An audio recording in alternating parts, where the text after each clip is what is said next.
Kwanza nataka kutumana kwa rais kwa sababu ya ile mjadala iko katika bunge ya Senate ya kumuondoa senator wetu ambaye ndiye deputy speaker katika ile nyumba.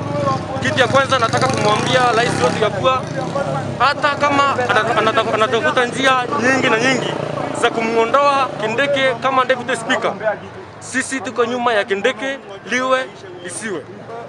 Jambo la pili, Kindiki hata rais akipanga mikakati yake yote ya kumuondoa, atamuondoa kama deputy speaker, lakini senator Vando atabaki kuwa ni senator wa Tharaka Nithi County. Hata tunasema tukiwa watu wa Tharaka Nithi, hiyo motion tunasikia iko Senate ya kutoa senator wetu Kithure Kindiki. Hatuna wafa yote, hatuogopi hata akimtoa. Sisi watu wa Tharaka Nithi tunampenda kwa sababu sisi tulimpea kula. Hata kitunyang'anya hiyo kiti ya senator ya deputy speaker, sisi tuko na yeye bamba tu bamba. 2022 tuko pia na yeye na tutamsupport.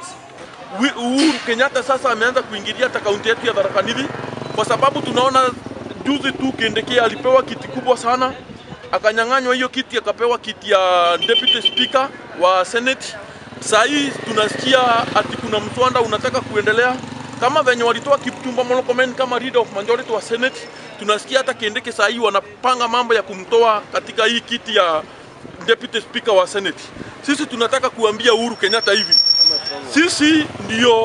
sisi na Kindiki kama senator wetu tukiwa tu Tharaka Nithi County, Kindiki alimsaidia sana kuomba kura za Tharaka Nithi County na tulimpea kura zake zote kwa heshima ya huyu Kindiki wetu.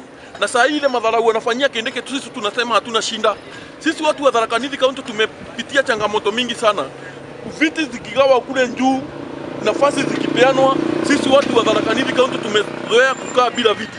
Saa ile kitu tuko nayo kidogo sana, hata yenyewe wanaitaka kuichukua. Sisi tunataka kuambia rais wetu hivi, hata achukue hiyo kiti ya deputy speaker na hatuna shinda, lakini kiti ya senator sisi ndio tutaamua ni nani atakuwa senator wa Tharaka Nithi County. Na tukisema ni kurudisha Kindiki tena kwa sababu ni rafiki yetu, huyo ndiye tutarudisha na kuna mtu mwingine tutakayesikiza.